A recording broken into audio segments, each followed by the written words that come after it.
السلام علیکم ورحمۃ اللہ وبرکاتہ۔ میرا نام حبیب اللہ راجہ ہے اور ہم نے ایک سلسلہ شروع کیا تھا کہ کاروبار سے متعلق فقہی مسائل اور ان کا شرعی حل۔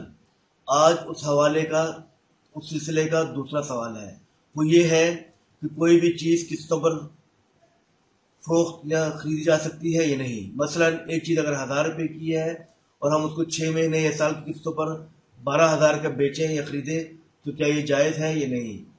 تو اس کا جواب یہ ہے کہ قسطوں پر زائد قیمت پر چیز خریدنا اور فروخت کرنا جائز ہے، صرف 2 شرطیں ہیں۔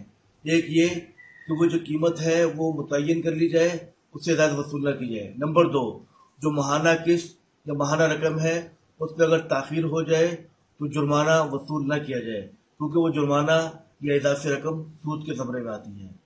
حوالہ درج ذیل ہے۔